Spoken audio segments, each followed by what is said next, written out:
বাবারে না খায়া থাকেন তবু সুদের লোন নিবেন না। ব্যবসা একটু ছোট থাকুক, সুদের লোন নিয়ে ব্যবসাটা বড় করবেন না। আমি জানি যে অনেকের কাছে আমার এই কথাগুলো শেখেলে হবে, আমি খুব ভালো করে বুঝি। এই পৃথিবীটা সুদের উপরে দাঁড়িয়ে আছে। বড় বড় ব্যবসায়ী যারা সুদি কারবার ছাড়া আপনারা ব্যবসা করতে পারেন না, কঠিন হয় আমি জানি, কিন্তু ভাইরে গোটা পৃথিবী রক্ষা করার দায়িত্ব আপনার না, আপনার নিজেকে জাহান্নাম থেকে বাঁচানোর দায়িত্ব আপনার।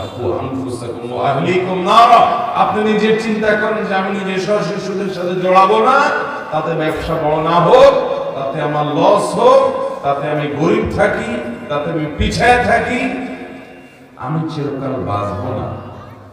যে কাফনের কাপড় পরে যাব, ওই কাফনের কাপড়ে পকেট নেই, কিছু নিয়েও যেতে পারবো না, সব থেকে যাবে, কিন্তু পাপগুলা সব পাই পাই করে ঠিকই সাথে যাবে। আপনার মধ্যে যদি ন্যূনতম ঈমান থাকে, আল্লাহর কাছ থেকে, আল্লাহর পক্ষ থেকে বর্ণনা করা ওহী সম্পর্কে যদি আপনার ন্যূনতম ধারণা থাকে, ঈমান থাকে, তাহলে আপনি সুদের কারবারে কখনো জড়াবেন না। মুহতারাম হাজিরিন, সুদের সর্বপ্রথম যে ভয়াবহতার কথা বলতে চাই তা হলো, সুদের কারবারের সাথে যদি কেউ জড়িত হয়, আল্লাহ রাব্বুল আলামিন এর সঙ্গে যুদ্ধ ঘোষণার শামিল। আল্লাহ তাআলা তার সাথে যুদ্ধ ঘোষণা করেন এবং আল্লাহ বলেছেন ফাআযানু বিহারবিন মিনাল্লাহি ওয়া রাসূলিহি। আল্লাহ এবং তার রাসূলের সঙ্গে যারা সুদের কারবার করো, সুদি লোন নিয়েছো বা সুদের টাকা লাগাও, তারা আল্লাহ এবং তার রাসূলের সঙ্গে যুদ্ধের জন্য তোমরা ঘোষণা শুনে রাখো, প্রস্তুত হও। বাইরে কিসের আল্লাহ এবং তার রাসূলের সাথে যুদ্ধ? আল্লাহর সামান্য সৃষ্টি, একটু ঝড় আসছে, আপনাদের রাস্তাঘাট সব ধ্বংস হয়ে বরবাদ হয়ে ডুবে শেষ হয়ে গেছে, ঠিক না বেঠিক? আর সেখানে আল্লাহ রাব্বুল আলামিন বলছেন তার পক্ষ থেকে যুদ্ধের জন্য ঘোষণার জন্য আমরা শুনে রাখি। সুদের যারা কারবার করবে, হয়তো শুরুতে টের পাবেন না বাবারা, ভাইয়েরা, একটা সময় টের পেয়ে যাবেন। সুদখোরদেরকে দেখবেন অনেক চকচকা গাড়িতে চলে, অনেক ফকফকা জিন্দেগি তারা লাইফ লিড করে, এই তো তাদের ভেতরকার ত্রাসের যে জিন্দেগি, এই সম্পর্কে যদি আপনার ধারণা থাকে, তাহলে তাদের বাহির না দেখে ভেতরটা বিবেচনা করতেন। আমি এরকম বহু লোক দেখার দুর্ভাগ্য আমার হয়েছে, যে শত শত কোটি টাকার বিজনেস তার আছে, কিন্তু সুদের উপরে সবকিছু দাঁড়িয়ে আছে, সুদী লোন নিয়ে সবকিছু করে, টাকার অভাব নেই, কিন্তু সুখের অভাব আছে। কিসের অভাব আছে? শান্তি নাই, ঘুমের ওষুধ খাওয়া ছাড়া ঘুম আসে না, ছটপট, অস্থির, পাগলের মতো। আপনি তো যেখানে সন্না একটা না ঘুমাইতে পারেন, ঠিক না বেঠিক? সুখ যে কি জিনিস ভাই, এটা আল্লাহ রাব্বুল আলামিন যাকে সুখ দিয়েছেন, অনেক সময় তিনি নিজে অনুভব করেন না যে সুখ কি জিনিস। যে সুখ পায় নাই সে দুঃখী মানুষটা জানে সুখ কাকে বলে। টাকা দিয়ে সুখ কেনা যায়? ভাইরা আমার, সুদের প্রথম ভয়াবহ দিক হলো আল্লাহ এবং তার রাসূলের সাথে এটা যুদ্ধ ঘোষণার শামিল। অন্য কোনো অপরাধ, আপনি শুকরের গোশত, কুকুরের গোশত খেলে হারাম হবে, কাবিরা গুনাহ হবে, জঘন্য অপরাধ হবে, কিন্তু তাই বলে এটার জন্য আল্লাহর সঙ্গে যুদ্ধ ঘোষণা। আরে আল্লাহর সঙ্গে বান্দার আবার কিসের যুদ্ধ? একটা সৃষ্টি আর তিনি মহান সত্তা, তার সাথে বান্দার আবার কিসের যুদ্ধের আলাপ সালাপ? এখানে খাটে? একজন মানুষ যদি বলে একটা পিপিলিকাকে যে হ্যাঁ তোমার সাথে আমার যুদ্ধ হবে, এটা তো খাটে না। একটা পিপিলিকার সাথে যুদ্ধ করা লাগে নাকি? আবার ফু দিলেই তো উড়ে যায়। সেখানে মহান সৃষ্টিকর্তার সাথে সৃষ্টির আবার যুদ্ধ কিসের? আল্লাহ রাব্বুল আলামিন তার বড় ফাআযানু বিহারবিন মিনাল্লাহি ওয়া রাসূলিহি বলে আমাদেরকে বোঝাতে চেয়েছেন এই অপরাধটা এত ডেঞ্জারাস, এত ভয়াবহ। তোমাদের কাছে মনে হচ্ছে কি হচ্ছে, আমি তো টাকার পিঠে টাকা দিচ্ছি, তার টাকাটা খাটাচ্ছি, এই জন্য তাকে একটু লাভ দিচ্ছি, এমন কি অপরাধ? আপনার তো বুঝে আসে না। একটা সভ্যতা আস্তে আস্তে ধ্বংসের দিকে চলে যায় যখন পৃথিবী সুদের উপরে দাঁড়িয়ে যায়, সুদের উপরে উঠে যায়, সম্পদ কক্ষিগত হয়ে যায়, গরিব আরো শেষ হয়ে যায়, আস্তে আস্তে সব বৃত্তে পরিণত হয়, সামান্য কিছু মানুষের একটা সমাজ একবারে ধ্বংসের অতল তলে হারিয়ে যায়। একদিনে হয় না, সেটা হয়তো 100 বছর লাগবে, সেটা হয়তো অনেক যুগ লাগবে, কিন্তু ধ্বংস হবেই। এবং এর মধ্যে কোনো কল্যাণ নাই। সবচেয়ে বড় কথা হলো শয়তানের অনেক বড় অস্ত্র হলো এই সুদ। শয়তান এই সুদের কারবারের সাথে জড়িয়ে আপনার দুনিয়া আখিরাত এবং মানুষকে ধ্বংস করতে চায়। কারণ মানুষের সবচেয়ে বড় শত্রু হলো ইবলিস। এই ইবলিস আমাদের বাবা আদমের কারণে, মানুষের বাবা আদমের কারণে জান্নাত থেকে বের হতে হয়েছে, আদম আলাইহিস সালামের কারণে। এই জন্য সে সবচেয়ে বড় শত্রু, সে আমাদের ধ্বংস চায়। এই জন্য সে সুদের কারবারকে পৃথিবীতে প্রতিষ্ঠিত করবার জন্য তার সবচেয়ে বড় এজেন্ডা সে নিয়ে চলছে। মুহতারাম হাজরিন, আল্লাহ তাআলা সেজন্য এটার ভয়াবহতা বোঝানোর জন্য শুধু বলেছেন যে আল্লাহর সাথে যুদ্ধের জন্য অনুমতি এবং ঘোষণা শুনে রাখো। অতএব সুদের কারবারে জড়িত হওয়া মানে আল্লাহর সঙ্গে যুদ্ধ ঘোষণার শামিল। এক, সুদের দ্বিতীয় ভয়াবহ দিক হলো সুদের সাথে যারাই সম্পৃক্ত হয় তাদের উপর আল্লাহ তাআলার গজব নাজিল হয়। আল্লাহ কি নাজিল হয়? গজব নাজিল হয়। আল্লাহর লানত বর্ষিত হয়, আল্লাহর রহমত থেকে দূরে সরে যায় ওরা। আল্লাহর রহমত পায় না ওরা যারা সুদের কারবার করে। নবী করিম সাল্লাল্লাহু আলাইহি ওয়াসাল্লাম বলেছেন, লা'নাল্লাহু আকিলার রিবা ওয়া মুকিলাহু ওয়া কাতিবাহু ওয়া শাহিদাইহি। আল্লাহর লানত এবং গজব নাজিল হয় সুদখোরের উপরে, যে সুদ দেয়, সুদ দিয়া লোন নিছে, সুদ গ্রহীতা, তার উপরে সুদদাতা, সুদের লোন দাতা আর সুদের লোন গ্রহীতা, এদের উভয়ের উপর আল্লাহর গজব নাজিল হয়। সুদের কথা লেখে, সুদের হিসাব রাখে, সুদের সাক্ষী হয়, সুদের সাথে যে কোনো ভাবে সরাসরি সম্পৃক্ত হয়, এরকম সব মানুষের উপরে আল্লাহর লানত এবং গজব নাজিল হতে থাকে। ভাইরে, টাকা কামাই করে না পাহাড় বানায় ফেললেন, আমি বুঝলাম। সুদের কারবার করে আপনি কোটিপতি হয়ে গেলেন একদিন, বুঝলাম। কিন্তু সুখের মালিক আল্লাহ যদি আপনার উপরে আল্লাহর গজব নাজিল করার ফয়সালা করে রাখেন, আপনার টাকা আপনাকে সুখ দিতে পারবে? পারবে না ভাই, বিশ্বাস করেন, পারবে না। হারামখোরদেরকে আল্লাহ তাআলা সুখ দেন না। আপনি দেখেন অনেক চকচকা ফকফকা গাড়ি বাড়ি নিয়ে চলে, কিন্তু সুখটা নাই। সুখটা ভেতরের জিনিস, ভেতরের জিনিস বাহির দেখে বোঝার উপায় নেই যে সুখের কি অবস্থা। মাথাতে পাপন্থ দেখে সুঠাম দেহের সুন্দর একবারে রাজপুত্রের মতো একজন মানুষ দেখবেন, অনেক হ্যান্ডসাম, দেখতে মনে হবে যে লোকটা কত সুখে শান্তি জানি আছে। তার ভিতরে ক্যান্সারের রোগ হয়ে থাকলে সে জানে সে কি বহন করে বেড়াচ্ছে। ঠিক না বেঠিক?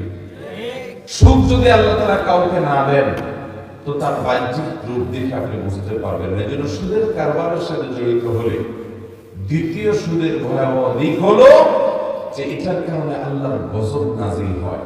আপনি সুদের কারবার করে অনেক পয়সা করে বানায়া আপনি জেনে শুনে হারাম জানা সত্ত্বেও আপনি সুদের কারবার করে পয়সা করে বানানোর পর দুনিয়ার সব আলেমন আমাকে দাওয়াত দিয়েছেন, মক্কার মসজিদুল হারামের ইমামদেরকে শেখ সুরাইদ মাহের আল মুআইখিরি, আব্দুল্লাহ জোহানি, আরো যারা আছেন সিনিয়র জুনিয়র ইমাম, মুয়াজ্জিন, খতিব, মক্কা শরীফের, মদিনা শরীফের সবাইকে দাওয়াত দিয়া খুব ধুমসে খাওয়াইয়া হাদিয়া তোফা দিলেন। ওনারা সবাই মিলে আল্লাহর কাছে আপনার জন্য দুই হাত তুলে অনেক দোয়া করে দিছে। আপনার কাছে তো মনে হবে আরে কত সুখ আমার। দুনিয়ার সব বড় বড় আল্লাহর নেককার বান্দারা, আলেম ওলামারা আমার জন্য দোয়া করে দিছে। আপনি সুদের কারবার করেন, আল্লাহর ফয়সালা হলো আপনার উপর আল্লাহর গজব নাজিল হবে। দুনিয়ার সব মৌলবী মিলে যদি আপনার জন্য দোয়া করে, রহমত হবে না গজব হবে? আল্লাহ তাআলা আমাদেরকে সুদের ভয়াবহতা বোঝার তৌফিক দান করুন। ভাই আমার, সুদের জন্য দ্বিতীয় দিক হলো আল্লাহর গজব নাজিল হয়। সুদখোর কখনো সুখে থাকতে পারে না। নাম্বার 3, নবী করিম সাল্লাল্লাহু আলাইহি সাল্লামের বিভিন্ন হাদিস থেকে আমরা জানি সুদের কারবারকারী ইহুদির সাথে সাদৃশ্যপূর্ণ। ইহুদিদের মধ্যে এটা প্রচলন সবচেয়ে বেশি ছিল। ইহুদিদের প্রতি আল্লাহর রহমত নাযিল হয়েছে না গজব নাযিল হয়েছে? আল্লাহ তাআলা কোরআনে কারীমে সূরা ফাতিহার মধ্যে একবার শেষ আয়াতে কি বলছেন? গায়রুল মাগদুবি আলাইহিম ওয়ালা, আল্লাহ আপনার গজব যাদের উপর নাযিল হয়েছে অর্থাৎ ইহুদিরা, তাদের পথে যেন আমরা না চলি। আল্লাহর গজব নাযিল হওয়ার কারণে ওরা চিরলাঞ্ছিত, চিরবঞ্চিত, ওরা পৃথিবী ক্ষমতা হোল্ড করে, পৃথিবীর পলিসি মেক করে, ওরা পৃথিবীর সকল কিছুর নাটের গুরু, সব বুঝি আমরা ভাই। কিন্তু দিন শেষে ওরা ইসরায়েলের মতো একটা রাষ্ট্র পর্যন্ত ওদের নিজেদের মতো করে ওরা সসম্মানে বেঁচে থাকবে, টিকে থাকবে সে সুযোগ নাই। ওরা দখলদার, এই গালি ওদেরকে শুনতে হয়। এই অপরাধ ওরা করেছে, সে অপরাধ বোধ তাদের মধ্যে আছে যে তারা মুসলমানদের জমি দখল করে, জবরদখল করে সেখানে তারা জুলুম করে করে টিকতে হচ্ছে। ভাইরা আমার, দুরিবাত আলাইহিমুদ দিল্লাতু ওয়াল মাসকানা, লাঞ্ছনা অবধারিত করে দেওয়া হয়েছে আল্লাহর তরফ থেকে তাদের জন্য লাঞ্ছনা অবধারিত করে দেওয়া হয়েছে। এই জন্য আল্লাহর গজব নাযিল হয়েছে যে ইহুদিদের। এটা তাদের স্বভাব, এটা তাদের চরিত্র, তারা সুদের কারবারের সাথে অনেক বেশি মিশত। এই জন্য সুদের কারবারকারী 3 নম্বর দিক হলো সে ইহুদিদের সাথে সাদৃশ্য রাখে। চিন্তা করেন, মুসলমান অনেকে নামাজ কালাম পড়ে, দাঁড়িয়ে রাখে, সুদের কারবারের সাথে জড়িত হয়। আপনার দৃষ্টান্ত এবং আপনার উপমা হলো ওই ইহুদির সাথে আপনার মিল। আল্লাহ তাআলা আমাদেরকে বেঁচে থাকার তৌফিক দান করুন।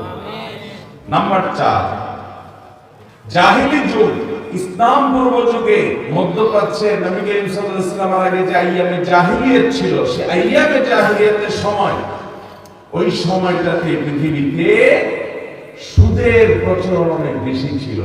ওই জাহিলি যুগের কালচারকে ধরে রাখে সুদখোর। যারা সুদের কারবার করে তারা জাহিলি যুগের ওই কালচারটাকে ধরে রাখে, তাদের অনুসারী হয়, শুধু ইহুদিদের না। নাম্বার 5, নবী করিম সাল্লাল্লাহু আলাইহি ওয়াসাল্লামকে আল্লাহ মিরাজে বিভিন্ন পাপের শাস্তি কেমন হবে তার দামি দেখিয়েছেন। কেমন হবে তার একটা চিত্র আল্লাহ তাআলা দেখিয়েছেন, কাল্পনিক চিত্র আল্লাহ তাকে সরাসরি দেখিয়েছেন। তার মধ্যে আল্লাহর পক্ষ থেকে সুদখোরকে কিভাবে শাস্তি দেওয়া হবে সেটা নবী সাল্লাল্লাহু আলাইহি ওয়াসাল্লামকে মিরাজে নিয়ে আল্লাহ দেখিয়েছেন। স্বপ্ন যুগে আল্লাহ তাআলা দেখিয়েছেন, মিরাজে আল্লাহ দেখিয়েছেন তাকে বিভিন্ন অপরাধের শাস্তি, সুদখোরের শাস্তি দেখিয়েছেন যে রক্তের নদীতে সে হাবুডুবু খেতে থাকবে, তাকে আঘাত করা হবে, আঘাতের পরে আঘাত এটা রক্তে করা হবে এবং রক্তের নদীতে সে হাবুডুবু খেতে থাকবে। এটাই তার শাস্তি হবে, ভয়ঙ্কর শাস্তি সুদখোর। মোহতারাম হাজরিন, সুদের 6 নম্বর ভয়াবহতা হলো দুনিয়াতে যারা সুদের কারবার করে অনেক পয়সা হয়, দেখতে অনেক ভালো লাগে। আখিরাতে তাদের দৃশ্য কেমন হবে, চিত্র কেমন হবে, রূপ কেমন হবে? আল্লাহ বলেছেন, লা ইয়াকুমু ইল্লা কামা ইয়াকুমুল লাযী ইয়াতাখাব্বাতুহু আশ-শায়তানু মিনাল মাস। জিনে ধরা রোগী, বিকৃত মস্তিষ্ক বা অসুস্থ মানুষ, যাদেরকে আপনি পাগল বলেন, এরকম মানুষদের মতো কিয়ামতের ময়দানে উদ্ভ্রান্ত হতে থাকবে। শয়তান, দুষ্ট জিন কার উপরে ভর করলে যেরকম সে মাতলামি করতে থাকে, এরকম মাতালের মতো ছটফট করবে কিয়ামতের ময়দানে। অনেক পাপী থাকবে কিয়ামতে, অনেক অপরাধী থাকবে, জেনাকারী থাকবে, হারাম অন্যান্য হারাম কাজ করাওয়ালা থাকবে, মানুষ খুনি থাকবে, মদের কারবারি থাকবে, অনেক খারাপ কাজ করা মানুষগুলো থাকবে, ভালো মানুষ থাকবে, সবাই থাকবে। কিন্তু যাদেরকে কিয়ামতের ময়দানে দেখা যাবে পাগলের মতো, জিনের রোগীর মতো ছটফট আর পাগলামি মাতলামি করতেছে, এই লোকগুলোকে দেখে কিয়ামতের সব মানুষ বুঝবে এগুলো দুনিয়াতে সুদখোর ছিল। এগুলো দুনিয়াতে কি ছিল? সুদখোর ছিল। এরকম অপমানজনক ভাবে তারা কিয়ামত করবে। এটা সুদের 6 নম্বর ভয়াবহতা। 7 নম্বর হলো আল্লাহ তাআলা ঘোষণা দিয়েছেন ইয়ামহাকুল্লাহুর রিবা ওয়া ইউরবিস সাদাকাত। আল্লাহ তাআলা সুদকে ধ্বংস করবেন দুদিন আগে আর পরে। আট্টালিকা অনেক কিছু বানাতে নেবেন, একটা সময় ধ্বংস করবেই আল্লাহ তাআলা সুদকে। আল্লাহ ঘোষণা দিয়েছেন আখিরাত তো বটে, দুনিয়াতে ধ্বংস করবেন, ধ্বংস নিশ্চিত সুদের। এটা হলো সুদের 7 নম্বর ভয়াবহতা। 8 নম্বর হলো নবী করিম সাল্লাল্লাহু আলাইহি সাল্লাম তিনি বলেছেন ইজতানিবু আস-সাবআল মুবিকাত, তোমরা 7টি ধ্বংসাত্মক অপরাধ থেকে বেঁচে থাকো। এর মধ্যে একটা হলো আকলুর রিবা, সুদ খাওয়া। এই 7টা মহা ধ্বংসাত্মক, মানুষকে শেষ করে দেয়। সব পাপ মানুষকে শেষ করে, কিন্তু এগুলো বেশি ধ্বংসাত্মক। এরকম 7টা পাপের মধ্যে একটা হলো সুদ।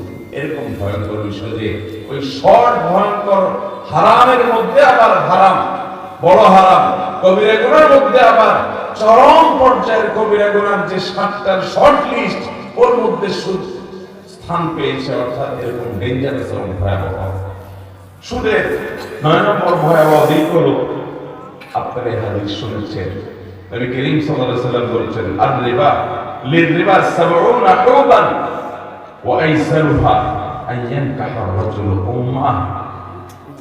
সুদের 70টা ডেঞ্জারাস ভয়াবহ খারাপ দিক আছে। এর মধ্যে সবচেয়ে নরমাল খারাপ দিক যেটা, এর চেয়ে ভয়াবহ আরো সবগুলা, এর মধ্যে সবচেয়ে কম ভয়াবহ তুলনামূলক যেটা, সেটা কি?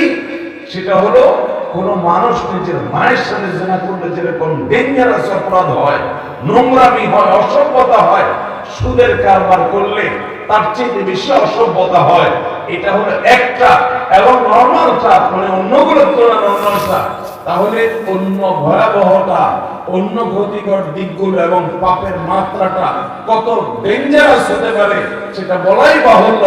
এই জন্য আমি শুরুতে বলে রেখেছি, 1 কেজি শুকরের গোশত রান্না করে খাইছেন, 1 কেজি কুকুরের গোশত রান্না করে খাইছেন, গুনাহ আপনার আমলনামা যতটুকু লেখা হবে, আপনি সুদের কারবার যদি করেন, আপনি কোরআন এবং হাদিস খুলে দেখেন, ভয়াবহতা, অপরাধ এবং পাপ করছে বেশি হবে। কিন্তু আমরা খেয়াল করি না। যারা সুদের কারবার করেন, কোন এটাকে এত বড় অপরাধ মনে করেন না। ভাইরা আমার, এতগুলো হাদিস ব্যবহার করার প্রয়োজন হতো না, এতগুলো আয়াত ব্যবহার করার প্রয়োজন হতো না। কোরআন যেখানে নামাজের রাকাত সংখ্যা, রুকু কয়টা, সিজদা কয়টা, কিভাবে দিবে সেই ডিটেইল বলার জায়গা কোরআন নাই। কোরআনে সেই জায়গা হয় নাই। অর্থাৎ পাইকারি কথা আল্লাহ বলেছেন, বিস্তারিত বিবরণ হাদিসে নবী সাল্লাল্লাহু আলাইহি ওয়াসাল্লাম বলেছেন। কোরআনে শুধু পাইকারি রিশিয়ার কথা বলে যাওয়া হয়েছে। সেই কোরআনের সুদের কথা এত বারবার খুলে খুলে বলছেন। এমনকি আল-ইয়াওমা আকমালতু লাকুম দীনাকুম ওয়া আতমামতু আলাইকুম নি'মাতি ওয়া রাদিতু লাকুমুল ইসলাম দীনা। কোরআনের একেবারে শেষের দিকের আয়াত, যা আমি ইসলামকে পরিপূর্ণ করে দিয়েছি তোমাদের জন্য। এই সব করে আবার আল্লাহ তাআলা ওই সুদের ব্যাপারে সাবধান করতেছেন। কত ভয়াবহ যে শেষ কথা লাগতেছে আবার সুদের কথা। ভাইরা আমার, এতগুলো আয়াত ব্যবহার, এতগুলো হাদিস ব্যবহার, এর ডেঞ্জারাসকে, এই বিষয়কে এরকম খুলে খুলে ব্যবহার নবী সাল্লাল্লাহু আলাইহি ওয়াসাল্লাম করেছেন। কই শুকরের ব্যাপারে, কুকুরের ব্যাপারে, অন্যান্য হারাম বলে দিয়েছেন, হারাম খাইলে কবিরা গুনাহ হবে, মহাপাপ হবে বলে দিয়েছেন শেষ। কিন্তু এরকম খুলে খুলে এর ক্ষতিকে বর্ণনা করা হয় নাই, এর ভয়াবহতা বোঝানো হয় নাই, এর শাস্তির ধরন বর্ণনা করা হয় নাই। এই জন্য বলেছি, আল্লাহর জমিনে যত হারাম ভক্ষণ আছে, সুদের কারবারের চাইতে, সুদের উপার্জনের চাইতে মারাত্মক কোনো হারাম উপার্জন আর নাই। কিন্তু এটা আমাদের বুঝে আসে না। এটাই হলো ফিতনার দিক, যে শয়তান এটাকে আমাদের কাছে খুব স্বাভাবিক করে রাখছে। আমরা মনে করি কি আর এমন, বেচারা লোন দিছে, একটু বাড়াই দিছি, এই তো। আল্লাহ তাআলা আমাদের সুদের ভয়াবহতা বোঝার তৌফিক দান করুন। আমিন। 70টা ক্ষতিকর দিকের মধ্যে ওই 70টার মধ্যে তুলনামূলকভাবে কম ক্ষতিকর যেটা, সেটা যদি এরকম হয় যে আপনার মায়ের সাথে জিনার মতো ডেঞ্জারাস অপরাধ, নোংরামি, তাহলে বাকি 69টা কত ভয়াবহ হতে পারে সেটা একমাত্র আল্লাহ ভালো জানেন। আল্লাহ আমাদেরকে হারাম থেকে বেঁচে আসার মতো ঈমানি শক্তি দান করুন। আল্লাহর জন্য হারামকে লাথি মারি ফেলে দিবেন তো ইনশাআল্লাহ। আল্লাহ আমাদের সবাইকে সে সৎ সাহস দান করুন। 10 নম্বর সর্বশেষ যে আযাবের কথা বলতে চাই তা হলো দুনিয়াতে আল্লাহর পক্ষ থেকে গণ আযাব এবং গজব আসে, কিছু কিছু সময় দুর্ভিক্ষ আসে গণহারে। আপনি বলবেন এখন আবার দুর্ভিক্ষ, এগুলো তো পৃথিবীর ইতিহাসে এককালে আমরা শুনছি দুর্ভিক্ষ হইতো, এখন এগুলো জাদুঘরে উঠে গেছে। এখন মানুষের যে সুখ ফ্রি একটার পরে একটা, আবার দুর্ভিক্ষ কাকে বলে?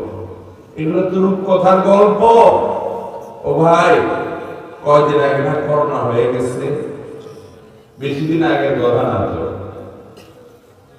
জিনিসপত্রের টানাটানি, অভাব অনটন, কষ্ট, হাহাকার, ইয়ানফসি কাকে বলে? কত প্রকার কি কি মানসিক নাচ করছে না?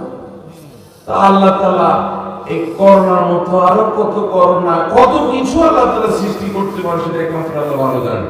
পৃথিবী যখন সুদের উপরে দাঁড়িয়ে যাবে, একটা সময় পৃথিবী ধ্বংসের শেষ দিকে যাবে এই সুদের কারণে, এবং আল্লাহর পক্ষ থেকে গণ আযাব সমাজে আসে তখন, যখন মানুষ এই সুদের কারবারকে ব্যাপক হারে গ্রহণ করে। এবং বিভিন্ন হাদিস থেকে কি বোঝা যায় সুদের এই 10টি ভয়াবহতা দিক আমরা আবার বলছি এক নজরে। প্রথম হলো এটি আল্লাহর সঙ্গে যুদ্ধ ঘোষণার শামিল। অন্য হারামের ব্যাপারে আল্লাহ এত জঘন্য কথা বলেন নাই, মানে এত জঘন্য মানে বিষয়ের কথা উল্লেখ করে না যে সুদের ভয়াবহতা যত বেশি তত জঘন্য। যেটা আল্লাহর সঙ্গে, আল্লাহ রাসূলের সঙ্গে যুদ্ধের ঘোষণা দেওয়ার শামিল। প্রস্তুতি থাকবে কার সাথে যুদ্ধের ঘোষণা। দ্বিতীয়ত, সুদের কারবারি, সুদের সাথে সংশ্লিষ্টতা অর্জনকারী তাদের আল্লাহ লানত এবং গজব নাযিল হবে। তৃতীয়ত হলো এটা ইহুদিদের সাথে এই সুদখোরের সাদৃশ্য, ইহুদিদের কারবার এটা, সেই ইহুদির দলভুক্ত এবং তাদের সাদৃশ্য গ্রহণকারী, তাদের অন্তর্ভুক্ত এবং তাদের কারবারি। আর চতুর্থত হলো জাহিলি যুগের, আইয়ামে জাহিলিয়াত যুগের কালচারের সে প্রবক্তা, ওটাকে প্রতিষ্ঠাকারী, যেটাকে ইসলাম শেষ করে বিদায় করে দুনিয়াকে সুন্দর করে সাজিয়েছে, সেই জাহিলি যুগের সেই অন্যায় এবং পাপের ধারক সেটাকে ধরে রাখছে। 5 নম্বর হলো সুদখোরের শাস্তি কি হবে। আল্লাহ রাব্বুল আলামিন নবী সাল্লাল্লাহু আলাইহি ওয়াসাল্লামকে দেখিয়েছেন যে রক্তের নদীতে সে হাবুডুবু খেতে থাকবে, তাকে আঘাত করা হতে থাকবে এবং সে হাবুডুবু খেতে থাকবে, এবং এটাই তার শাস্তি চলতে থাকবে দীর্ঘকাল পর্যন্ত। সুদের 6 নম্বর ভয়াবহতা হলো যে সুদখোর সে কিয়ামতের ময়দানে জেনে ধরা রোগীর মতো, মাতালের মতো, পাগলের মতো ছটফট করবে। তার পাগলামি দেখে সবাই বুঝবে এই দুনিয়াতে সুদখোর ছিল। অন্য আরো পাপিষ্ঠ খারাপ মানুষও কিয়ামতে থাকবে, কিন্তু কারোর অবস্থা এত করুণ হবে না। ওর অবস্থা যেরকম করুণ হতে থাকবে, এটা তার জন্য অপমানকর, অবমাননাকর শাস্তি, সুদের মতো ভয়াবহ কাজে সে জড়াবার কারণে। আর 8 নম্বর হলো 7টি ধ্বংসাত্মক কবিরা গুনাহগুলোর ভিতরে আবার মহাপাপ, ধ্বংসাত্মক কবিরা গুনাহ একেবারে দুনিয়া আখিরাত সব শেষ করে দেয়। সেই মহাপাপের মধ্যে আবার মহাপাপের শর্ট লিস্টের 7টার মধ্যে এই সুদের বিষয়টি উঠে এসেছে। সুদের 9 নম্বর ভয়াবহতা হলো যে এর 70টি খারাপ দিকের মধ্যে তুলনামূলকভাবে 70টার মধ্যে তুলনামূলকভাবে সাধারণ হলো নিজের মায়ের সাথে জেনা করার মতো। সুদের অপরাধ, সুদের ভয়াবহতা এত মারাত্মক যে সেটা এই 70টা, এটা সহ আরো 69টা খারাপ দিকের বিষয় এই সুদের মধ্যে আছে, তার চেয়ে তো ভয়াবহ সুদ। 10 নম্বর হলো আল্লাহর পক্ষ থেকে গণ আযাব এবং গজব নাযিল হয় সুদের কারবারের মধ্যে। অতএব ভাইরা আমার, দুনিয়ার সামান্য মুনাফার লোভে আমরা এনজিও গুলো থেকে, বিভিন্ন প্রতিষ্ঠান থেকে সুদে কখনো লোন নেব না ইনশাআল্লাহ। আমার আশেপাশে অনেকে সুদের লোন নিয়ে অনেক দোকানদারি হয়ে করে অনেক বড় কিছু করে ফেলছে। 4টা দোকান করছে, 2টা দোকান করছে, অনেক পয়সা করছে, ঘরের চাল দিছে, গরু কিনছে, ছাগল কিনছে, অনেক কিছু করছে। কিন্তু আমরা এগুলা করব না ইনশাআল্লাহ। এর জন্য ওলামায়ে কেরাম এবং এদেশের সৎ কর্মশীল মানুষেরা মানুষকে ঋণ দিতে হবে, সহযোগিতা করতে হবে। আমরা আমাদের আসুন্নাহ ফাউন্ডেশন থেকে গত বছর প্রায় 1000 পরিবারকে গরু এবং ছাগল কোনো দাবি ছাড়া কিনে মালিক বানাই দিছি, যেন তারা নিজের পায়ে নিজে দাঁড়াতে পারে। এই বছর আমরা 1300 পরিবারকে সারা দেশে আলেমদের মাধ্যমে রিক্সা কিনে দিয়ে তাদের দারিদ্র বিমোচন করার উদ্যোগ গ্রহণ করেছি। সারা দেশের সমস্ত মসজিদ মাদ্রাসা থেকে সব জায়গা থেকে ওলামায়ে কেরাম যেভাবে যদি এভাবে উদ্যোগী হন, তাহলে ইনশাআল্লাহ এনজিওদের এই ঋণের বোঝা নিয়ে দুনিয়া আখিরাত সব ধ্বংস করা এবং সুদের কারবারে জড়িত হওয়া থেকে আমাদের ভাইরা বেঁচে যাবে ইনশাআল্লাহ। যদি কথার কথা আপনাকে কেউ দেওয়ার মতো লোক নাই হয়, আপনি লোন পাইলেন না, তাই বলে কি আপনি সুদ খাবেন? তাই বলে আপনি হারাম করবেন? মনে রাখবেন, হারামে আরাম নাই। এই কথা আমরা মুখে সবাই বলি, কিন্তু কাজে দেখলে বুঝার উপায় নাই যে আমরা বিশ্বাস করি হারামে যে আরাম নাই। আল্লাহ তাআলা আমাদেরকে হারামকে ছেড়ে দেওয়ার তৌফিক দান করুন। হারাম ছাড়বেন তো ইনশাআল্লাহ? হারাম পরিহার করবেন তো ইনশাআল্লাহ? সৎ সাহস এবং হিম্মত করেন। দোয়া কবুল হবে না, ইবাদত কবুল হবে না, সন্তান মানুষ হবে না, ইবাদতের স্বাদ পাবেন না হারাম খাইলে। আগে হালাল খান, এরপরে নেকামলের চিন্তা করেন। আমাদের দেশের মানুষের চিন্তা হলো আগে পয়সা করে কামাই, এরপরে হাজি সাহেব কাজী সাহেব হয়ে শেষ বয়সে এসে আমি ভালো মানুষ সেজে যাব এবং নেকামল শুরু করব। আগের গুলো সব দাম টান করে সব ভুলে গেল। মানুষকে ভুলাতে পারবেন, মানুষ আপনার ইতিহাস অনেকে জানবে না, ভুলে যাবে, কিন্তু আল্লাহর কাছে কোনো কিছু লুকাইতে থাকবে। অতএব হারাম থেকে বাঁচবো তো ইনশাআল্লাহ। আল্লাহ আমাদের সবাইকে আমাদের তৌফিক দান করুন।